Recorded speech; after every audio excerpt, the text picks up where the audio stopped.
Darbha division में in charge हुआ करता था। चैतू नामक एक 25 लाख का नक्सल लीडर था, जिसने कल अपने अन्य 9 साथियों के साथ, कुल मिलाकर 10 साथियों के साथ पुनर्वास किया है।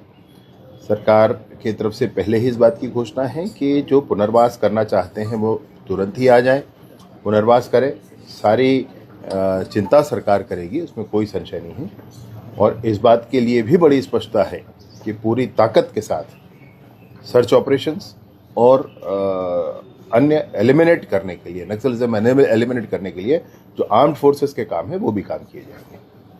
सर, अमित शाह जी कह रहे हैं कि सर कितना इम्पोर्टेंट है ये होना, क्योंकि वो जैतून जो था वो जीरम का सबसे बड़ा चेहरा था, और साथ साथ में जब हमारे रायपुर में इतनी बड़ी सुरक्षा बैठक चल रही है, पूरे देश भर के गृह मंत्री है, तब उस वक्त में यहाँ पे छत्तीसगढ़ में सरेंडर होना, ये क्या संदेश देता है सर? तेलंगाना के रहने वाले हैं चैतू, और इन्होंने बस्तर में पुनर्वास किया है। पुनर्वास की प्रक्रिया लगातार बस्तर में जारी है, लगातार समूचे देश में भी जारी है। तो किसी बात से इसको कोरिलेट करने का कोई अर्थ बहुत है नहीं, परंतु ये ज़रूर है कि ये जब भी हो ये अच्छा है, शांति आना चाहिए।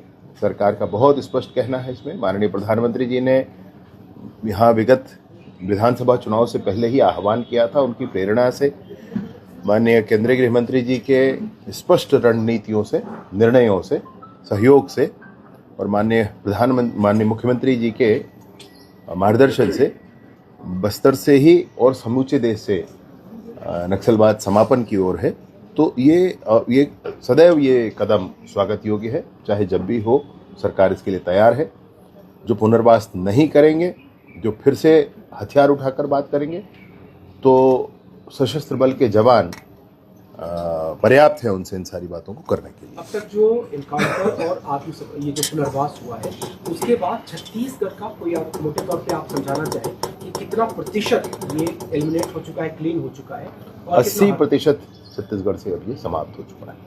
20% आप कहें तो वो कुछ शेष है पश्चिम क्षेत्रों में, माड़ के पश्चिम क्षेत्रों में, सुकमा के दक्षिण में और बीजापुर के भी दक्षिण क्षेत्रों में कहीं ये शेष है।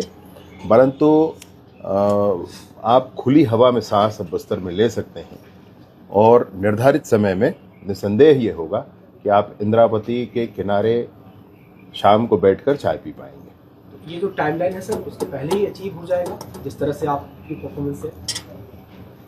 अचीव होना उसमें ज़्यादा विषय नहीं है, लेकिन निर्धारित समय तक सब कुछ ठीक हो जाएगा। बस्तर 2.0 कैसा होने जा रहा है सर? इस बात की भी अब चर्चा बहुत चल रही है कि जब नक्सल खत्म होगा, वहाँ पे समस्या खत्म होगी, तो बस्तर 2.0 का स्वरूप, वहाँ की व्यवस्थाएं कैसी? बस्तर, हमारे पूरे ही नेतृत्व का ये स्पष्ट मानना है कि बस्तर में जल, जंगल, जमीन सब कुछ बस्तर के लोगों का है, बस्तर के युवाओं का है। बस्तर में एक आवाज़ आजकल निकल कर आती है कि बस्तर के युवा ही बस्तर को संभालेंगे। वो कहते हैं हमारा बस्तर हम संभालेंगे, और ये बड़े गर्व का विषय है, बहुत ही हृदय को प्रसन्नता देने वाला विषय है।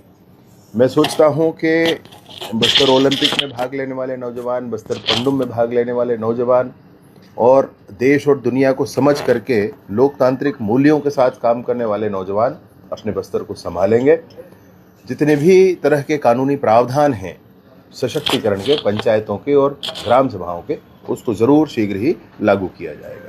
सर, केंद्रीय गृह मंत्री अमित शाह कह रहे हैं भारत के नासूर बन चुके गांव को 3 हॉटस्पॉट नक्सलवाद, पूर्वोत्तर और जम्मू कश्मीर का प्रधानमंत्री नरेंद्र मोदी ने समाधान किया है, और ये भी क्षेत्र जल्द ही भारत के अन्य क्षेत्रों जैसे विकसित की ओर। उन्होंने ये भी कहा कि अजीब कॉन्फ्रेंस होगा, तो नक्सल मुक्त भारत के बाद ये कॉन्फ्रेंस होगा। मैंने सुना है कि जब उन्होंने गृह मंत्री के नाते विभाग संभाला था, तो गृह मंत्रालय में जाते ही पहली बार उन्होंने कहा था कि जैसे पूर्वोत्तर के लिए अलग सेल बनकर रखा हुआ है, जम्मू कश्मीर के लिए अलग सेल बनकर रखा हुआ है, और नक्सलिज्म के लिए अलग सेल बनकर रखा हुआ है, ऐसे 3 सेल केंद्र में मिनिस्ट्री ऑफ होम अफेयर्स में चला करते थे। उन्होंने कहा कि ये तीनों सेल समाप्त होने चाहिए और देश के हर एक कोने को बिल्कुल समानता के साथ आगे बढ़ना चाहिए। आप बिल्कुल देख रहे हैं इस बात को कि जम्मू कश्मीर में वो स्थिति आ गई है। आप बिल्कुल देख रहे हैं कि नॉर्थ ईस्ट की इंसर्जेंसी लगभग समाप्त हो चुकी है, और ऐसे ही नक्सलवाद यह भी लगभग समाप्त हो चुका है। बहुत पराक्रमी हैं, कैसे निर्णय करते हैं, कैसे इतने बड़े निर्णय लेने का साहस उनमें होता है और उस निर्णय को धरातल पर उतार लेने का सामर्थ्य उनमें है।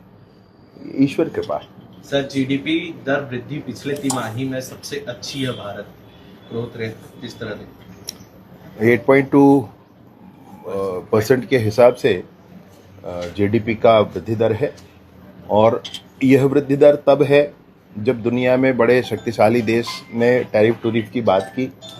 ये भारत है भाई, भारत के लोगों के मनोभाव, भारत के लोगों के सामर्थ्य, भारत के लोगों के पराक्रम, भारत के लोगों के परिश्रम के आगे ऐसी चीज़ें नहीं टिकती।